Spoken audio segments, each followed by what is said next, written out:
Olá, sejam bem-vindos a mais um estudo do livro de Jonas, hoje no capítulo 3. Eu sei que faz, na verdade, eu não sei exatamente quanto tempo faz, mas eu suponho que faça mais de um mês. Faz 2 meses? Gente, não sei. Eu sinto muitíssimo pelo atraso absurdo. Eu falei que ia fazer um por semana e acabei fazendo um por mês. Yay! Mas aqui estamos, depois de vocês insistirem muito. É aquele verso, né, gente? Bater e bater, abrir e esvaziar, né? Então, vocês bateram e agora eu tô abrindo. Ai, que pecado. Ó, mas vamos lá. É, Bom dia pra vocês, boa tarde, né? Já, o Brasil já tá no horário do almoço, eu tô ainda tomando café. Tô olhando pra cima e pra baixo porque eu tô no Instagram em cima e no YouTube embaixo, tá bom? Quem tá no Instagram quiser ver, vai ficar salvo no YouTube, nosso YouTube do Gracinha Flor.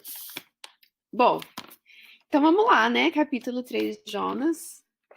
Cadê Jonas aqui? Aqui, achei. É... Hoje eu tô tomando café, Luísa, acredita? Eu gosto de café, na verdade. Eu não tomava porque às vezes me dava taquicardia, mas aí eu comprei um nesse café daqueles que você só coloca assim na água, sabe? Aí fica bom, fica o suficiente.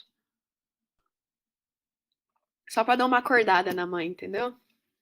Essas mães de hoje precisam dar uma acordada. Vamos lá. Capítulo 3 de Jonas. A gente viu capítulo 1, capítulo 2, que nem tá mais muito na nossa mente, né? Porque eu demorei uma eternidade para continuar. Mas eu espero que vocês tenham feito as anotações do capítulo 3. Aquelas anotações que a gente fez, que eu ensinei para vocês lá nos vídeos de Tiago, né? Então, essas anotações assim de pessoa, de lugar, de tempo, enfim, né? Então a gente vai continuando então. Ah, só para vocês saberem também, o nosso estudo com frescuras finalmente saiu, né? O estudo de Filipenses. Esse aqui é o estudo sem frescuras, né? Francine sem maquiagem, Francine de cabelo lavado e camiseta, enfim. E o estudo com frescuras, que eu passei maquiagem, fiquei bem bonita para as aulas, que tem um PDF maravilhoso, que eu vou pegar o meu impresso hoje. Eu tô super animada, porque ficou muito bonito mesmo, modéstia à parte. Então, já saiu. Então, se você quiser comprar o estudo de Filipenses, é gracinflor.com/filipenses, tá bom? Mas, vamos continuar aqui com o Jonas. Peraí, que eu tô com alergia hoje. Pronto. Falei que era sem frescuras, né? Vamos lá. No capítulo 1, a gente conheceu o profeta Jonas. E a gente viu que ele não era exatamente uma pessoa a ser imitada, né? Apesar de ser um profeta. Lembra que a gente falou que o bacana desse livro de Jonas é que os personagens sempre vão fazer aquilo que você não espera que eles façam, né? Eles vão sempre agir da maneira oposta daquilo que você espera. Então, Jonas é o profeta de Deus que recebeu uma mensagem de Deus e ele foge, né? A gente viu isso no capítulo 1. Ele não quer pregar arrependimento ao povo de Nínive, porque eles eram inimigos do povo dele, que são os israelitas, e eles eram um povo extremamente cruel, mas pensa assim, muito cruel mesmo. Era um povo que praticava tortura, que faziam coisas absurdas. Então, assim, Jonas não queria que essas pessoas recebessem uma mensagem de Deus de que, olha, se vocês se arrependerem, talvez eu vou não destruir vocês. Jonas queria que eles fossem destruídos, então ele foge justamente para não pregar essa mensagem de esperança e arrependimento. E aí no capítulo 2 a gente vê que Deus manda então uma tempestade no mar, e aí o barco com o qual Jonas está começa a afundar, e aí ele confessa que é por causa dele que tudo está acontecendo, a tempestade, e aí os marinheiros, que novamente agem o oposto daquilo que vocês esperam de pessoas pagãs, né? Eles temem a Deus e jogam Jonas no mar, porque eles creem que essa é a única opção que eles têm para a tempestade parar. E de fato a tempestade para, e aí Jonas pensa: olha, agora eu vou morrer, não vou mais precisar enviar essa mensagem de arrependimento para o povo de Nínive. Mas Deus manda um grande peixe, a gente não sabe se é uma baleia, tá? Então os professores da educação infantil aí parem de ensinar as crianças que era uma baleia. A gente não tem certeza que é uma baleia, tá? A Bíblia não diz. É bem provável que fosse, né? Porque é um dos grandes peixes que conseguiriam engolir um homem inteiro. Mas a gente não tem certeza absoluta que era uma baleia. Mas enfim, Deus manda um grande peixe engole Jonas, e dentro da barriga do peixe, isso é cientificamente possível, tá? Porque a gente tem relatos de pessoas que sobreviveram dentro das entranhas de peixes. Mas a gente vê não somente que Jonas sobreviveu, mas que ele estava acordado, né? Que ele estava consciente de alguma forma. E ele faz essa oração do capítulo 2 que a gente destrinchou, por assim dizer, na nossa última aula, um mês atrás. Então, hoje a gente vai ver o que acontece depois que o verso 10 ali do capítulo 2 diz: Falou, pois, então o Senhor ao peixe, e este vomitou Jonas na terra. Então, o que acontece depois que Jonas foi vomitado? Vamos ver, a gente vai ver mais alguns personagens improváveis que vão agir de uma maneira que você não espera que eles fossem agir.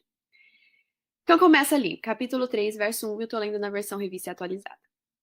Veio a palavra do Senhor segunda vez a Jonas. Aqui a gente vê uma segunda chance que Deus dá a Jonas, né? Veio a palavra do Senhor segunda vez a Jonas. Ele não precisava ter dado essa segunda chance a Jonas. Ele podia ter levantado outro profeta para cumprir o seu propósito. O propósito de Deus vai ser cumprido, quer o profeta queira dizer ou não. Mas ele resolve dar a Jonas essa segunda chance. A gente não pode assumir ou dizer que isso aqui significa que Deus sempre vai dar uma segunda chance quando a gente ignora o chamado dele, ou quando a gente recebe algo claramente, talvez na Bíblia mesmo, e a gente sabe que a obediência requer de nós que façamos X ou Y, a gente não faz, não quer dizer necessariamente que Deus vai falar, não, então toma aqui uma segunda chance, vai lá de novo. A gente não pode usar essa passagem de Jonas como algo prescritivo, é descritivo. Ou seja, ele está descrevendo o que aconteceu na vida de Jonas, não significa que seja prescritivo. Mas a gente sabe que em Cristo nós temos a graça de Deus, né? Todos os nossos pecados, toda a ira de Deus que deveria ter caído sobre os nossos pecados já foram, se você já creu em Cristo, se você está em Cristo, já foram perdoados e encravados na cruz. Então, quando nós desobedecemos a Deus, ele não nos mostra a ira, né? Mas pode ser que nós tenhamos que lidar com as consequências da nossa desobediência, né? Com as consequências do nosso pecado. Então, a Bíblia diz que Deus ele é como um pai àqueles que ele ama aos filhos e ele corrige seus filhos, ele disciplina os seus filhos. Então, novamente, a gente não pode pegar essa passagem para dizer tanto que Deus sempre vai dar uma segunda chance, enfim, mas a gente também não pode dizer que Deus é um Deus que nunca vai dar uma segunda chance. Essa passagem não é prescritiva, tá bom? Mas enfim, Deus aqui dá uma segunda chance a Jonas. E a segunda vez que Deus vai falar com Jonas, desde a primeira vez lá, que ele falou bem no começo e Jonas recusou. Então, apesar de Jonas ter visto Deus trabalhando ali na vida dele, agindo na tempestade, agindo no peixe, enfim, ele não recebeu uma palavra de Deus novamente até aqui. Então, aqui ele recebe a palavra de Deus segunda vez que diz: Dispõe-te, vai à grande cidade de Nínive e proclama contra ela a mensagem que eu te digo. Se a gente voltar lá no capítulo 1, no verso 2, a primeira vez que Deus fala, ele disse: Dispõe-te, vai à grande cidade de Nínive e clama contra ela, porque a sua malícia subiu até mim. Tá? Aqui mudou um pouquinho, agora Deus diz: E clama contra ela a mensagem que eu te digo, como se Deus estivesse reforçando, né, Jonas? Ó, é para você falar o que eu falei, é para você fazer o que eu mandei. E aí Jonas dessa vez vai, a gente vê no versículo 3, levantou-se, pois, Jonas, e foi a Nínive, segundo a palavra do Senhor. Então a gente vê aqui um arrependimento de Jonas. A gente viu na oração de Jonas ali no capítulo 2 que, de fato, ele reconhece Deus, ele reconhece que a salvação vem de Deus e ele diz: a salvação vem do Senhor. Então a gente espera que, uma vez que ele fez essa oração no capítulo 2, que isso significa que agora ele se arrependeu de não ter querido pregar às pessoas de Nínive e agora ele vai fazer de boa vontade, né? Mas, infelizmente, a gente vê que não é isso que vai acontecer. A gente vai ver no capítulo 4, na nossa próxima conversa, que eu prometo que não vai demorar mais um mês. A gente vai ver no capítulo 4 que, infelizmente, a atitude de Jonas não foi essa de um coração completamente rendido à vontade de Deus. E eu preciso que a gente entenda, novamente eu quero repetir, por que Jonas tinha esse sentimento tão duro contra essas pessoas? Eu preciso que a gente. É difícil pra gente, como brasileiros, brasileiros nunca entraram numa guerra assim mundial no sentido de Brasil versus algum país, né? Então a gente tem países como a Alemanha e países europeus, até os Estados Unidos aqui onde eu moro, que tem esse sentimento de a gente sobreviveu a uma guerra, o meu avô, meu bisavô sobreviveu à guerra ou morreu na guerra e eles têm essa noção de inimigos, né? De guerra de países contrários. O Brasil, a gente não tem muito essa noção, porque a gente teve guerras internas, guerras aqui lá na América do Sul, enfim, mas nada muito grande quanto esses países aqui da Europa ou da América do Norte. Mas a gente precisa entender que esses israelitas, eles estavam sendo perseguidos pelo povo da Síria, eles eram inimigos, e novamente, eles eram incrivelmente cruéis. Eu fiz umas pesquisas, eu falei para vocês na outra aula, que os assírios, o povo de Nínive, eles tiravam a pele das pessoas vivas, eles queimavam as pessoas vivas, eles eram incrivelmente cruéis, tá? Então a gente precisa entender também, de certa forma, mostrar um pouco de misericórdia a Jonas e entender o sentimento dele de não querer que Deus curasse o coração dessas pessoas e que Deus mostrasse misericórdia, né? É um povo que definitivamente nunca mostrou misericórdia aos israelitas, que era o povo de Jonas. Então a gente tem que entender também o coração de Jonas, mas não para justificar a desobediência dele a Deus, claro, tá? Mas por que, na verdade, foi esse motivo que eu escolhi estudar o livro de Jonas com vocês, lá no começo, quando eu escolhi estudar? Por quê?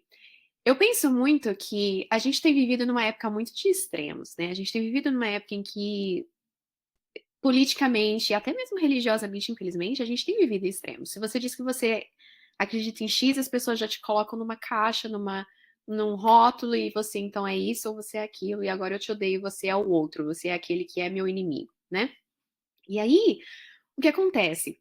A gente tem sido muito como Jonas, eu acho. A gente vê a pessoa que a gente considera como o outro, seja politicamente, seja a pessoa da esquerda ou da direita, seja a pessoa que acredita no presidente X ou Y, seja a pessoa que acredita que o coronavírus é verdade ou que acredita que é mentira, enfim. A gente vê o outro, mesmo até doutrinariamente, talvez, como cristãos, a pessoa que acredita na doutrina X ou a pessoa que acredita na doutrina Y. Enfim, são tantos os casos que a gente tem em que a gente pode colocar as pessoas como nossos inimigos e a gente vê, ele é o outro, né? Eu sou Jonas. A gente acaba sendo Jonas e colocando o outro como as pessoas de Nínive. E aí o que a gente diz? A gente diz, Deus não vai ter misericórdia deles. Eu não quero que Deus tenha misericórdia deles. Então, eu vou dar um exemplo aqui prático, tá? Vamos supor que você não gosta do nosso presidente brasileiro, Bolsonaro. E aí você tem pessoas que gostam do Bolsonaro que você discute sempre. Ou vice-versa. Se você gosta do Bolsonaro, discute com quem não gosta dele. A gente, como Jonas, se coloca no posicionamento de Deus não tem que ter misericórdia, ou não existe salvação, ou não existe graça para a pessoa que não concorda comigo, né? E aí, como Jonas, a gente quer colocar Deus numa caixa, fazer ele parecido conosco, e dizer, olha, Deus é como eu, e ele não deveria mostrar misericórdia a essas pessoas porque elas são muito cruéis, ou porque elas são muito estúpidas, ou porque elas são muito ignorantes, ou porque elas são muito preconceituosas, enfim. Desculpa. E aí o que acontece? Como Jonas, a gente limita a graça de Deus, que ele disse ser ilimitada. Jesus disse: aquele que vier até mim, jamais eu o lançarei fora. Né? Então, a gente começa a dizer, então, não, tal pessoa não é cristã, tal pessoa não pode nunca ser cristã, tal pessoa nunca vai ser alcançada pela graça de Deus, eles estão muito longe. Então, por isso que eu queria ensinar sobre Jonas. Eu quero que a gente se veja em Jonas e eu quero que a gente veja que o mesmo Deus do livro de Jonas é o Deus que existe hoje, que a gente serve, e é o mesmo Deus que estende misericórdia a quem ele quiser estender misericórdia. A gente vê isso lá em Romanos. Terei misericórdia de quem quiser ter misericórdia. Esse é o Deus que nós servimos. Não cabe a nós dizer, não, os bolsonaristas não merecem misericórdia, ou os esquerdistas não merecem misericórdia. Não cabe a nós. Tá? E aqui eu não estou dizendo que a gente não pode ter posições políticas, que a gente não pode ter posições doutrinárias, a gente absolutamente tem que ter. Nós fomos criados para usar nosso cérebro, tá? Então a gente tem sim que se posicionar de acordo com aquilo que a gente crê que a Bíblia diz. Entretanto, nós não fomos chamados a não mostrar misericórdia, tá? Nós não fomos chamados a escolher quem é salvo, quem não é, quem vai ser alcançado com o evangelho, quem não vai, a quem nós devemos pregar e a quem nós não devemos pregar, porque tal pessoa nem merece que eu pregue o evangelho. Olha o absurdo daquilo que a gente está dizendo. Né? Jesus Cristo morreu por pecadores, que somos todos nós, aliás, absolutamente todos nós somos pecadores, e Jesus morreu por aqueles que ele amou.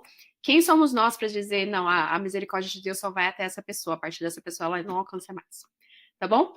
Então, voltando aqui a Jonas, já terminei minha aplicação, diz, levantou-se, pois, Jonas e foi a Nínive, segundo a palavra do Senhor. Então ele foi.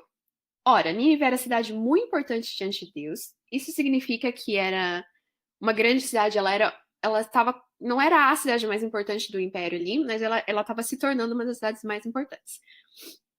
E ela era muito grande, tá dizendo 3 dias para percorrê-la. Algumas pessoas vão dizer que esse 3 dias é um sentido geográfico. Ela era tão grande que demorava 3 dias para percorrer a cidade como um todo. Mas alguns teólogos, e eu meio que me posiciono junto com eles, vão dizer que isso aqui significa o seguinte: que naquela época, quando um embaixador de algum outro país fosse até Nínive, demoraria 3 dias para que ele fizesse uma visita apropriada à cidade. Então, como embaixador, por exemplo, Jonas viria, e aí no primeiro dia ele seria recebido pelo governador, no segundo dia ele viria à cidade, no terceiro dia, enfim. Então eram 3 dias que era a norma, por assim dizer, para que alguém fizesse uma visita apropriada como um embaixador, como um visitante à cidade, tá bom? Então, é isso que quer dizer, que era 3 dias para percorrê-la. E aí a gente vê que Jonas começa a pregar, então, começa a percorrer a cidade a caminho de um dia, ou seja, Jonas só fez o primeiro dia da visita e ele pregava e o arrependimento começou. Dá uma olhadinha no sermão de Jonas, versículo 4. Começou Jonas a percorrer a cidade caminho de um dia e pregava e dizia: ainda 40 dias e Nínive será subvertida. Olha o sermão da pessoa. Claro que talvez a Bíblia tá resumindo aqui o que ele disse, mas o meu pastor pregou em Jonas há algum tempo, alguns meses atrás, e ele disse que isso aqui resume a forma, a boa vontade, ou no caso, a má vontade de Jonas na sua pregação. Ele tá falando, 40 dias e vocês vão ser subvertidos. Viu? 40 dias e vocês vão ser subvertidos. Então, ele só pregou o mínimo que ele tinha que pregar, ele pregou. Então, ele obedeceu, mas assim, né? Obedeceu daquele jeito. Mas, enfim, foi suficiente, porque a palavra de Deus é suficiente, mesmo com a má vontade do profeta. Isso aqui é uma aplicação pra gente.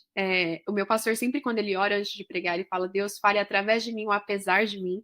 E eu sempre falo isso também. Deus, ele pode me usar, mas ele pode também falar apesar de mim, né? Então eu creio muito nisso. Então as besteiras que eu falo, Deus pode corrigir conforme eu tô falando, enfim.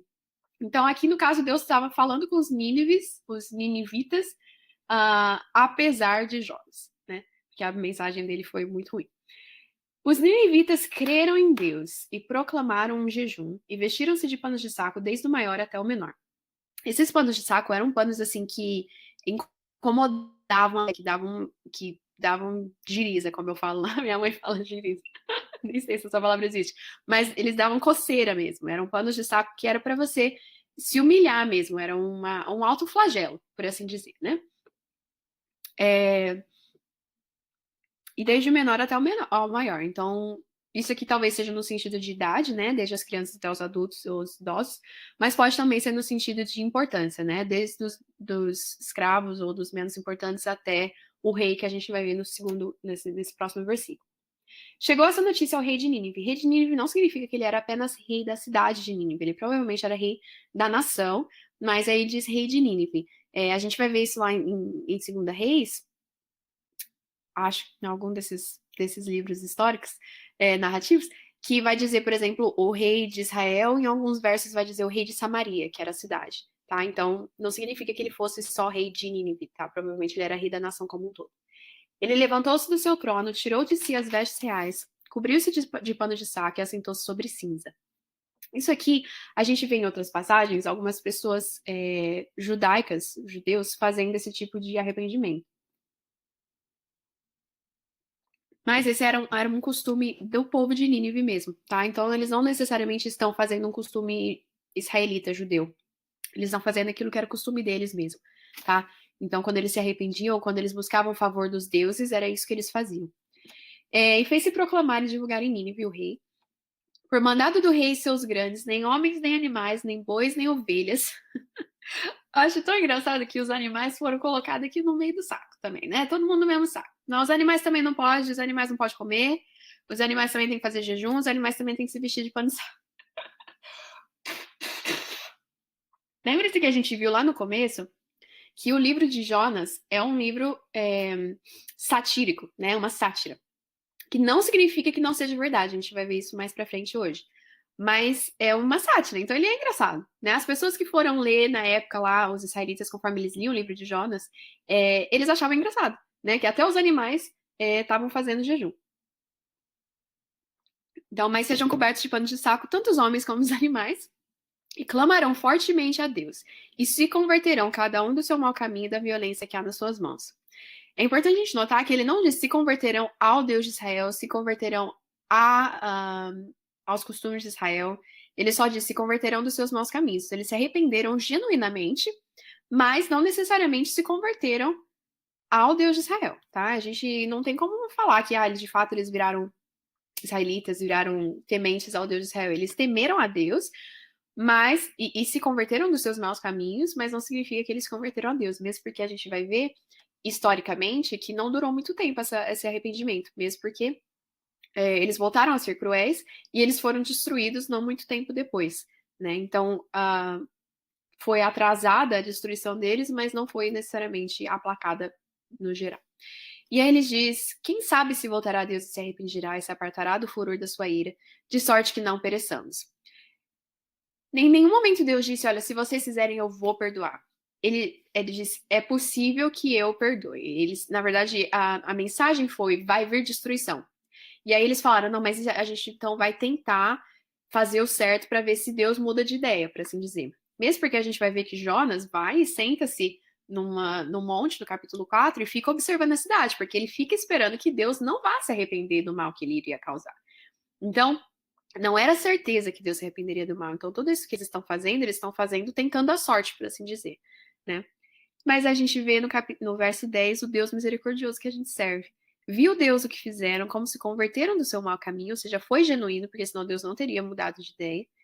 E Deus se arrependeu do mal que tinha dito que eles faria e não o fez. Então a gente vê aqui a grande misericórdia de Deus. Inclusive, se você faz as anotações que eu ensinei para vocês, aqui eu não pus, mas aqui é onde a gente coloca a estrela. A estrela que significa, essa é a palavra-chave, o verso-chave dessa passagem como um todo. Por quê? Esse é o grande ponto, aliás, do livro como um todo, eu diria. Essa é a estrela do livro como um todo, né? Por quê? A misericórdia de Deus é o tema do livro de Jonas. Não é um profeta que se arrependeu, blá, blá, blá, blá, blá. É a misericórdia de um Deus que viu o arrependimento genuíno de um povo extremamente cruel e decidiu que ele iria perdoá-los. Eu falei no meu Instagram esses dias sobre um livro chamado Gentle and Lowly, que vai ser traduzido pela The Pilgrim App, que é aquele app de livros e audiolivros, e enfim, super bacana o Pilgrim App. Dá uma olhada se você não conhece. Mas eles vão traduzir esse livro é maravilhoso, se tornou meu livro preferido da vida. Mas nesse livro ele diz que Deus, a natureza de Deus, ela é naturalmente tendenciosa à misericórdia. Deus, ele é naturalmente misericordioso e eventualmente ou ocasionalmente irado. Então, Deus, ele mostra sua ira quando ele propõe a misericórdia e o povo é obstinado vez após vez, recusa a misericórdia de Deus, recusa a obediência, e aí Deus mostra sua ira. Eu cresci com uma ideia de que Deus ele é naturalmente irado contra o meu pecado, contra o pecado das pessoas, e ocasionalmente ele mostrava misericórdia. Mas não é isso, é o oposto. Deus é um Deus naturalmente misericordioso que ocasionalmente mostra sua ira. Então aqui a gente vê Deus com seu coração absolutamente misericordioso, perdoando um povo completamente ímpio, um povo completamente cruel, porque ele é um Deus maravilhoso, ele é um Deus que ama pecadores. Então, esse capítulo é o capítulo, eu diria o capítulo chave, assim, do livro de Jonas, e esse verso é o verso chave do livro como um todo. Deus mostrando misericórdia. Então coloca a estrelinha aí, vou mostrar pra vocês como é. Estrelinha, assim, bonitinha em cima. Só pra gente saber que é a passagem chave. Tá bom? Deixa eu ver se eu não falei alguma coisa que eu queria falar. Então, e aí em 612 a.C., vocês lembram quando que a gente viu que aconteceu essas passagens de Jonas? Eu não lembro. Vamos voltar lá para ver se eu acho. Jonas. Quando aconteceu? Difícil saber quando foi escrito, blá, blá, blá. Mas os eventos históricos aconteceram entre mais ou menos 750 a.C. Tá. Então, em 612 a.C., mais ou menos 150 anos depois que Jonas foi e pregou, eles foram destruídos. Então, Eles foram destruídos eventualmente, mas Deus mostrou misericórdia para eles naquele momento. Se vocês forem comigo, rapidinho ali, para 2 Reis 17, no capítulo 17, nos versos 13 e 14, a gente vê um contraste entre Israel e os ninivitas. E a gente vê o seguinte: o Senhor advertiu a Israel e a Judá por intermédio de todos os profetas e de todos os videntes, dizendo: voltai-vos dos vossos maus caminhos, guardai os meus mandamentos e meus estatutos, segundo toda a lei que prescrevi a seus pais e que vos enviei por intermédio dos meus servos, os profetas. Porém, não deram ouvidos. Antes se tornaram obstinados e de dura serviço como seus pais, e não creram no Senhor, seu Deus, rejeitaram os estatutos e a aliança. Então a gente vê aqui Deus falando: o Senhor advertiu Israel por meio de todos os profetas e de todos os videntes. Deus, a primeira vez que a pessoa peca, a primeira vez que Israel desobedeceu, Deus já ele estava absolutamente no seu direito de destruir Israel ali, né? Mas ele fez todos os profetas, todos os videntes dizer: arrependei-vos, Israel, voltai-vos a mim. A gente vê Jesus falando a gente vê Jesus falando nos evangelhos: ah, quantas vezes eu quis colocar vocês como uma galinha coloca os pintinhos embaixo das asas e vocês não quiseram. Esse é o nosso Deus, é um Deus que ele quer trazer, é um Deus que quer colocar as pessoas debaixo das suas asas como pintinhos. E eles ficam obstinadamente recusando a Deus, e então Deus mostra sua ira. Então é isso que o livro diz. Deus é um Deus naturalmente misericordioso, que ocasionalmente mostra sua ira, porque o povo é obstinado. Então aqui, quando Deus propôs a possibilidade de arrependimento, e eles se arrependeram, os ninivitas, Deus mostra a sua misericórdia, que é isso que ele faz. Essa é a natureza do nosso Deus, é isso que ele é. Ele é um Deus misericordioso. Se a gente for lá para Mateus, no verso. No capítulo 12, dos versos 38 a 42, Jesus vai falar sobre o sinal de Jonas. Vamos ler comigo, o verso 38 do capítulo 12 de Mateus. Então, alguns escribas e fariseus, lembre-se quem eram os escribas e fariseus? Eles eram os hipócritas religiosos, né? Que pegaram a lei e distorceram ela até o ponto de que ela fosse completamente pesada para os outros, não para eles mesmos, só para os outros. Gente, desculpa. E aí eles estavam buscando ocasião para poder destruir Jesus, porque Jesus, vez após vez, acusava eles e apontava, né, a hipocrisia deles. Então eles queriam alguma coisa para poder falar: ah lá, Jesus, vamos matar Jesus, vamos prender Jesus porque ele fez isso. Então eles dizem: então alguns escribas e fariseus replicaram: mestre, queremos ver da tua parte algum sinal. Aqui eles não estão pedindo por um milagre porque eles de fato querem ver o poder de Deus. Jesus já tinha feito vários milagres a essa altura do campeonato. Ele já tinha feito o suficiente para provar que ele era de fato quem ele dizia que era. Eles queriam um sinal porque eles queriam alguma coisa para poder incriminar Cristo. Jesus, porém, respondeu: uma geração má e adúltera pede um sinal, mas nenhum sinal lhe será dado, senão o do profeta Jonas. Porque assim como esteve Jonas 3 dias e 3 noites no ventre do grande peixe, assim o Filho do Homem estará 3 dias e 3 noites no coração da terra. Que ele está falando, então, na sua morte e ressurreição. Ninivitas se levantarão no juízo com essa geração e a condenarão, porque se arrependeram com a pregação de Jonas. E eis aqui está quem é maior que Jonas. Então ele está dizendo: olha, eu já fiz os meus sinais, eu já mostrei quem eu sou muito maior que Jonas. Os ninivitas com Jonas, com aquela mensagem pindaíba que ele deu, se arrependeram, e eu com os meus sinais mostrando que eu sou de fato filho de Deus, vocês não se arrependem, os ninivitas vão julgar vocês no dia do juízo. E aí ele diz: a rainha do sul se levantará no juízo, com essa geração e a condenará, porque veio dos confins da terra para ouvir a sabedoria de Salomão. E eis aqui está, quem é maior que Salomão. Então também a rainha de Sabá, que a gente vê lá na história de Salomão, que veio para ouvir sobre o Deus de Salomão. Então aqui, primeiro aqui prova que a história de Jonas não é um livro fictício. Lembra que eu falei na primeira aula que algumas pessoas acham que Jonas foi um livro fictício, era uma parábola, enfim, era uma narrativa fictícia, porque é muito doido, né? Não tem como ter acontecido. Aqui Jesus está falando que no dia do juízo os ninivitas se levantarão. E ele não está falando como se fosse algo figurativo. Ele está falando literalmente o povo de Nínive se levantará, ou seja, eles existiram, foi real. A narrativa do livro de Jonas é uma narrativa histórica, real.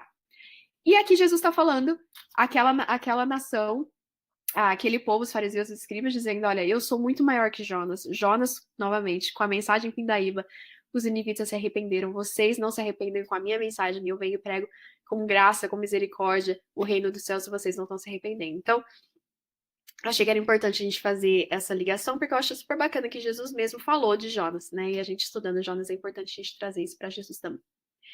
Bom, então é isso. Esse foi o capítulo 3 do livro de Jonas. A nosso próximo encontro, que eu prometo não vai demorar mais um mês, a gente vai falar sobre o capítulo 4. E aí a gente vai fazer as aplicações finais e terminar o nosso estudo sem frescuras do livro de Jonas. Tá bom? É isso.